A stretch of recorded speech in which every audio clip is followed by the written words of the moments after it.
Où est l'arnaque? Rappelons brièvement le concept de cette série de vidéos. Je m'apprête à résoudre un exercice, j'allais dire cet exercice, mais il n'a pas encore dénoncé, en vous arnaquant à au moins un moment de ma correction. À vous de voir à quel moment je vous aurai arnaqué, et en seconde partie de vidéo, je dévoile là où les arnaques, et je vous indique une correction valide.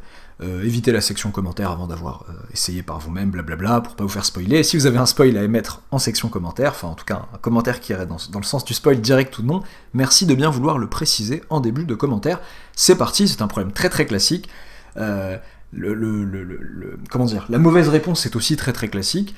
Ce qui m'intéresse, c'est que relativement récemment, même si je n'invente rien, je vois sur Wikipédia, notamment sur la page Wikipédia du problème, donc voilà, très mainstream, des explications, mais c'est assez récemment que je me suis convaincu que la mauvaise réponse était mauvaise. Je connaissais la bonne, je savais comment parvenir à la bonne réponse, mais quand on me balançait la mauvaise réponse, en tout cas le mauvais cheminement, j'avais besoin de piqûres de rappel pour savoir pourquoi c'était pas bon, et là, relativement récemment, je me suis convaincu de manière simple, entre guillemets, donc je vais essayer de vous convaincre aussi que... Voilà. En quoi le premier cheminement que je vais effectuer ici est une arnaque. C'est parti. Alors, le problème est le suivant, on va essayer de bien... Tout est dans l'énoncé. Vous jouez à un jeu télévisé, vous êtes le joueur, il y a 3 portes. Derrière l'une de ces 3... derrière l'une de ces 3 portes se cache la récompense, une voiture, ce que vous voulez. Et derrière les 2 autres portes se cachent des chèvres. Bon, a priori, sauf si vous avez envie de chèvres, c'est pas la récompense. Voilà. Donc 2 chèvres et la récompense. Vous ne savez pas du tout quelle porte abrite qui, il y a a priori il y a une chance sur 3 que la récompense se cache derrière chacune des portes, voilà.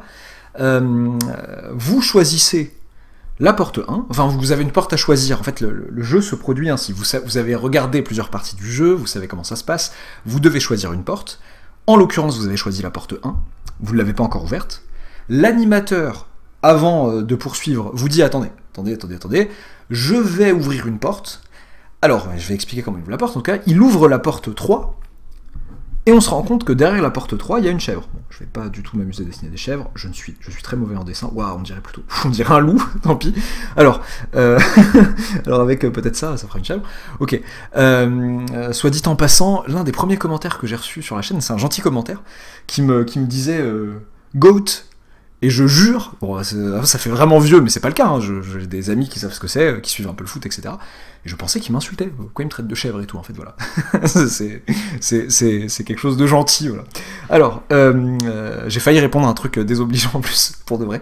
Alors, donc, se cache, enfin, en fait, derrière la porte 3, se cachait une chèvre, puisqu'elle ne se cache plus derrière cette porte, ça y est, on voit qu'il y a une chèvre. Et vous savez, ayant regardé les émissions précédentes, etc., en tout cas, vous savez que la règle, à cette étape du jeu, c'est que l'animateur, quand vous avez choisi votre porte, en fait, l'animateur, à la base, connaît toutes les portes, enfin, connaît le contenu derrière chacune des portes, et il va jamais choisir votre porte, et il va choisir au hasard une porte derrière laquelle s'abrite une chèvre. Au hasard, quand on dit au hasard, dans ce genre d'exercice, si, quand on précise pas, en tout cas, c'est sans privilégier quelque porte que ce soit, avec la règle de dire « je n'ouvre pas la porte du candidat » et je n'ouvre évidemment pas la porte derrière laquelle il y a la récompense.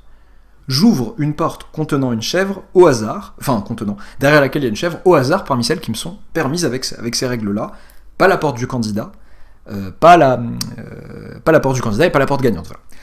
Très bien, donc l'animateur choisit la porte 3, et une chèvre était effectivement derrière la porte 3. Voilà. À ce stade du jeu, l'animateur se retourne vers vous et vous dit bon, « Est-ce que vous préférez garder votre choix initial, la porte 1 ? Vous avez le droit.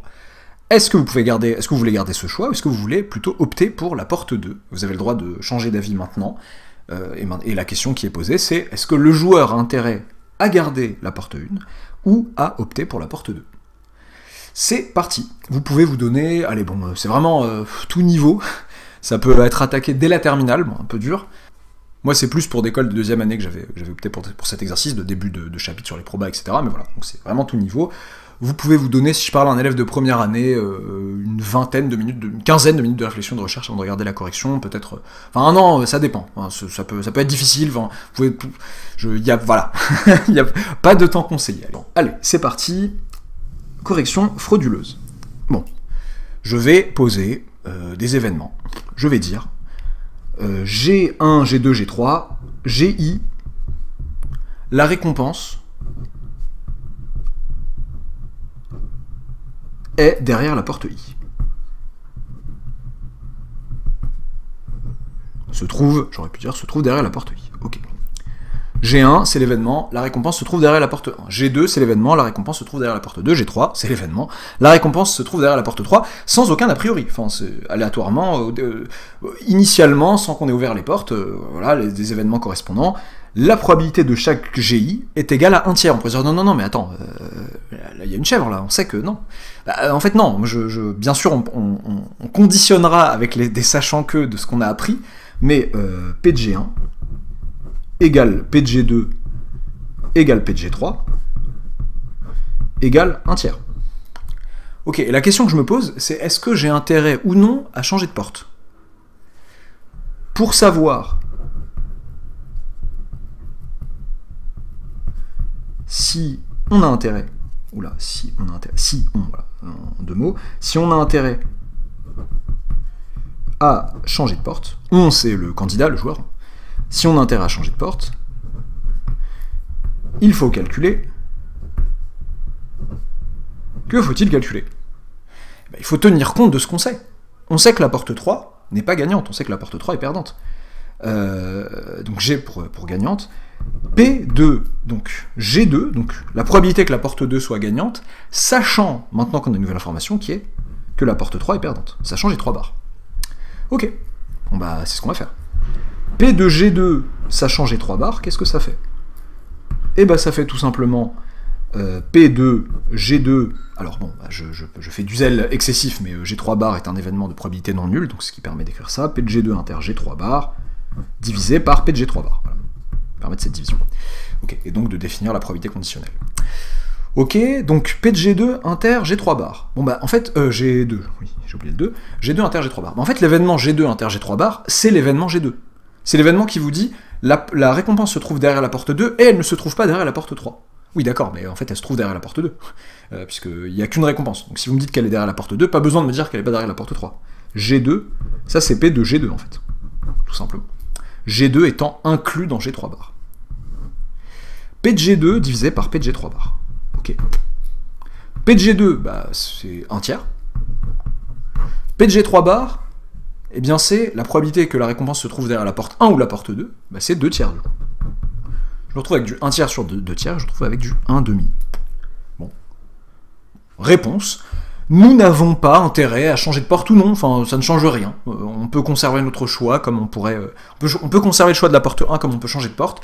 En termes de probabilité, bon bah on a une chance sur 2, enfin ça ne change rien à la probabilité à laquelle on s'attendait, qui est que bah en fait voilà, je fais du dénombrement simple, là, il y a deux portes, il y a une porte derrière laquelle il y a la récompense, j'ai un choix sur 2, voilà, ça fait 1,5. Ok, très bien. Où est-ce que ce raisonnement vous arnaque? Dès le début, vraiment le tout début, tout le calcul est exact. Ça, c'est indéniable. La probabilité de G2 sachant G3 bar, avec les événements qu'on a posés, elle est égale à 1,5.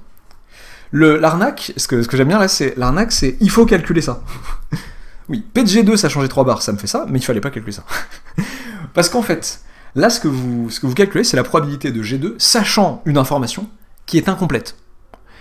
Vous avez une autre information dont vous ne tenez pas compte ici. C'est comme si on me disait, je me pose la question de gagner, je fais pas de boxe, hein, mais de gagner un match de boxe, sachant, on me dit, tu sais quoi, ton adversaire, c'est un tel qui fait 10 kilos de moins que toi, et accessoirement, il est champion dans sa catégorie, champion mondial de sa catégorie, je sais pas, de 2000, chaque année, de 2022 jusqu'à 2025, ça a été le champion de sa catégorie. Ok, et moi, je reçois cette information, je dis, ah ok, bon, bah, je vais calculer la probabilité de gagner ce match, sachant que mon adversaire fait 10 kilos de moins que moi. Attends, on n'a pas dit fait 10 kilos de moins que... On n'a pas juste dit fait 10 kilos de moins, 10 kilos, pardon, de moins que toi, on a dit il fait 10 kilos de moins que toi, certes, mais il est champion de sa catégorie, voilà. Donc ça va jouer, c'est pas que ça peut jouer, c'est que ça va jouer sur le résultat. Et bien ici, en l'occurrence, c'est pour ça que certains appellent ça, j'aime pas trop le mot paradoxe ici, mais le paradoxe de Monty Hall, je sais pas si ça se prononce bien, Monty c'est M-O-N-T-Y, Monty Hall, c'est que, en fait, en fonction de la manière de poser l'énoncé, effectivement, le 1,5 peut être la bonne réponse. Mais comme je l'ai posé moi, non, ce n'est pas la bonne réponse. L'information supplémentaire qu'on a ici, en fait, l'information réelle qu'on a, ce n'est pas juste la porte 3 est perdante, c'est l'animateur a choisi la porte 3. Ça aussi, c'est un événement aléatoire, il aurait pu choisir une autre porte, peut-être. Mais en tout cas, l'animateur a choisi la porte 3, il faut tenir compte de cette information riche, qui me donne d'autres informations probabilistes sur la situation.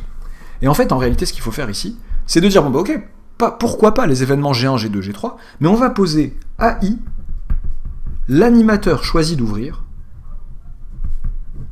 Quand je dis choisit d'ouvrir, c'est bien sûr à l'étape où il ouvre la porte, hein, choisit d'ouvrir. À l'étape juste après celle où vous choisissez votre porte, choisit d'ouvrir la porte I. Ok.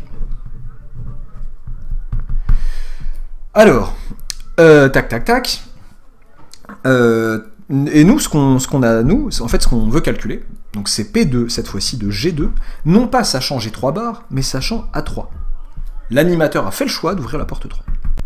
Ok. C'est P de G2 inter A3 sur P de A3. Ne soyez pas déboussolés par le fait de dire, mais attends, mais il l'a fait. Oui, mais d'accord. Mais au préalable, avant tout choix de sa part, il aurait pu en ouvrir une autre peut-être. Donc P de A3, donc A3 c'est bien un événement qui aurait pu se réaliser ou non.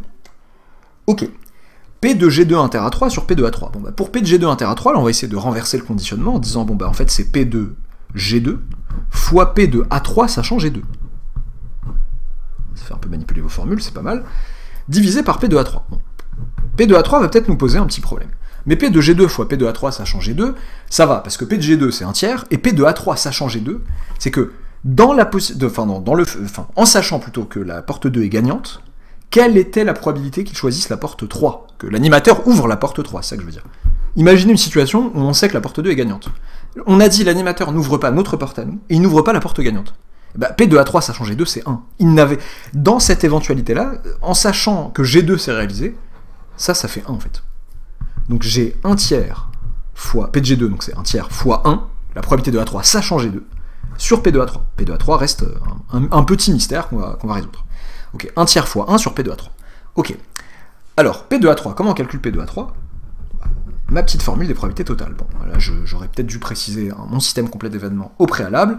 P de A3 égale, alors, je vais dire que, tac, tac, tac, formule, je justifie a posteriori, formule des probabilités totales, avec ma partition ou mon système complet d'événements, selon la filière ou la classe où vous êtes, formule des probabilités totales, avec le système complet d'événements, je vais dire, SCE, tac, tac, tac, je me suis emmêlé les pinceaux tout seul, mon système complet d'événements c'est G1, G2, G3, et pas A1, A2, A3, donc P de A3 c'est P de G1 inter A3, enfin, ça m'intéresse pas du tout de prendre un A2, A3 ici, plus P de G2 inter A3, plus P de G3 inter A3.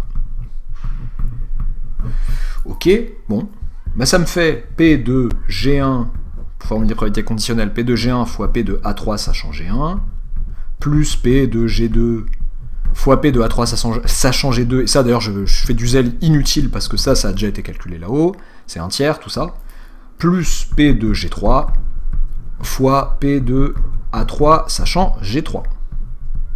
Est-ce que je peux faire tenir ça ici? Alors P de G1, c'est donc les P de G1, P de G2, P de G3 font tous les trois un tiers A3 sachant G1. Si ma porte gagnante est la porte 1, eh bien, l'animateur, en fait, s'il veut choisir une porte au hasard, sans en privilégier aucune, enfin, au hasard derrière laquelle il y a une chèvre, et qui n'est pas ma porte sans en privilégier aucune, bah, il a deux choix, bah, il a une chance sur deux de choisir la 2 ou la 3. Donc, ça me fait un tiers, donc P de G1 c'était un tiers, pardon, P de A3 sachant G1, on vient de dire que c'était un demi, ok. P de G2 fois P de A3 sachant G2, punaise, c'est un tiers. C'est ce fameux 1 tiers fois 1 ici.